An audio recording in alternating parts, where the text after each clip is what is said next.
नमस्कार, मी राणी Kasliwal, ATV news मध्ये आपले स्वागत। येत्या काही महिन्यांवर येऊन ठेपलेल्या लोकसभा निवडणुकीची रणधुमाळी आता जवळजवळ सुरूच झाली आहे।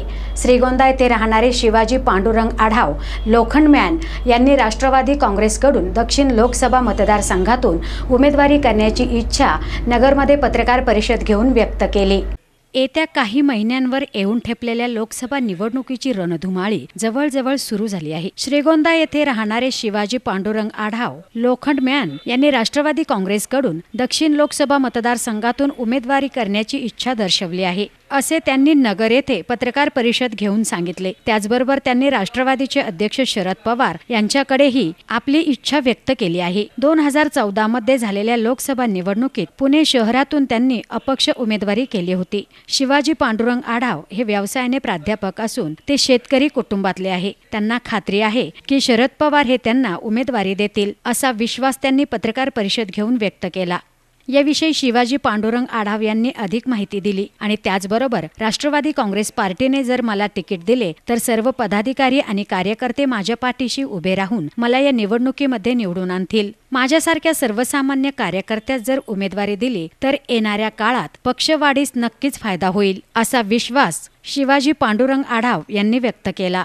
नमस्कार, मी शिवाजीराव पांडुरंग आढाव आयरन मॅन म्हणून परिचित आहे।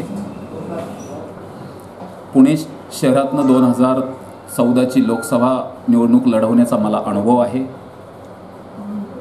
रमेश भाऊ वांजळे गोल्डमॅन यांच्या विरुद्ध मी राष्ट्रवादीकडनं लोखंडी मॅन म्हणून परिचित झालेलो आहे आणि त्यांच्या मिसेसच्या विरोधामध्ये आमदारकीचं माझं तिकीट लास्ट मोमेंटला राष्ट्रवादी काँग्रेस पक्षाकडनं कट झालेलं आहे।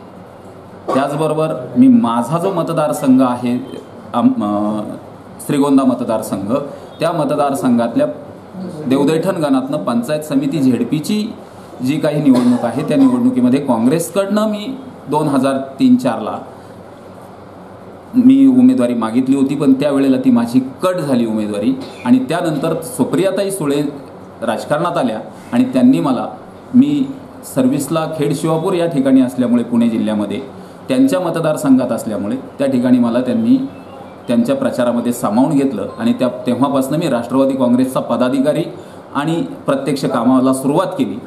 पण ते करत असताना मला नगर जिल्हा, माझा जिल्हा खुणावत होता। मागच्या वेळेलाच मला या ठिकाणी येऊन निवडणूक लढवायची होती आणि त्यानुसार मी त्यावेळचे जे उमेदवार आहेत राजीवजी राजळे यांनाही भेटून गेलेलो होतो, त्यांच्या वडिलांनाही भेटलेलो होतो।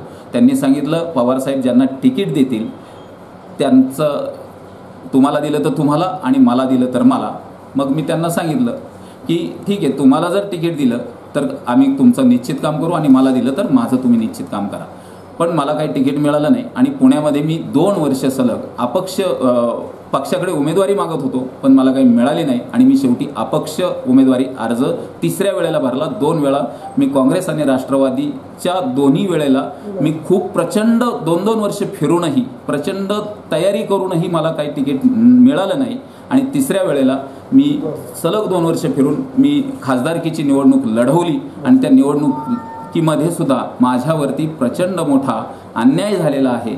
तो अन्याय दूर व्हावा आणि समाजातल्या तळागाळातल्या एक खालच्या वर्गातला पण कष्ट करून जगणारा, उच्च शिक्षित असलेला आणि लोकांपुढे एक चांगला आदर्श ठेवून भ्रष्टाचारमुक्त चांगलं काम करून दाखवण्यासाठी राष्ट्रवादी काँग्रेसच्या माध्यमातून आणि आदरणीय पवार साहेबांची जी काही व्हिजन आहे की हा देश, हा समाज सुधारला तर देश सुधरेल, या हिशोबानं, तसेच आदरणीय दादा असतील किंवा ताई असतील यांच्या माध्यमातून मी त्या ठिकाणी खूप मला चांगलं काम करण्याची संधी मिळालेली आहे आणि इथे सुद्धा मी राष्ट्रवादी काँग्रेसच्या माध्यमातून माझा नगर जिल्हा जो आहे, माझं जे काही होम पिच आहे, या होम पिचसाठी पुढील संपूर्ण आयुष्य या होम पिचसाठी मला द्यायचं आहे आणि त्यासाठी मी अविरत कष्ट करेन, अविरत मेहनत करेन आणि मग इथला जो तरुण वर्ग आहे या तरुण वर्गासाठी रोजगाराच्या संधी उपलब्ध करून देणे, पाण्याच्या ज्या काही योजना आहेत त्या योजना रखडलेल्या आहेत, त्या रखडलेल्या योजना मार्गी लावण्याचं काम मी निश्चितपणाने करेल आणि मला तो विश्वास आहे. कारण का तर मी राजकारण्यात सगळ्या मोठ्या राजकारण्यांमध्ये वावरलेला आहे, समाजातल्या तळागाळापर्यंत वावरलेला आहे, पण मी कधीही गटातटाचं पाडापाडीचं चुकीचं राजकारण कधीही न केलेलं आहे.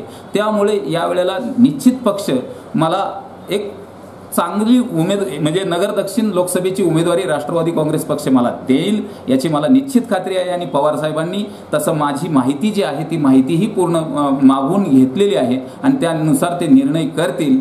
आणि या वेळेला सर्वसामान्य जनतेच्या उमेदवाराला माझ्यासारख्या 20 वर्ष स्वतःच्या घरातला सगळं घालून पण कुठेही 1 रुपयाही कुणाचाही बाहेर न घेतलेला आणि अनेक ऑफर्स आलेल्या असताना अगदी 50 लाखाच्या 1-1 कोटी 2-2 कोटीच्या ऑफर्स आलेल्या असताना त्या धुडकावून लावलेला माझ्यासारखा एक तरुण जो आहे तो तरुण या ठिकाणी उमेदवारी मागतोय आणि निश्चित मला उमेदवारी मिळेलच याची मला खात्री आहे. आणि राष्ट्रवादी काँग्रेसच काय तर पक्षाबरोबर असणारी इतर पक्षसुद्धा मला उमेदवारी मिळाल्यानंतर सर्व झाडून सगळे निश्चित चांगल्या यानं कामाला लागतील अशी मला खात्री आहे.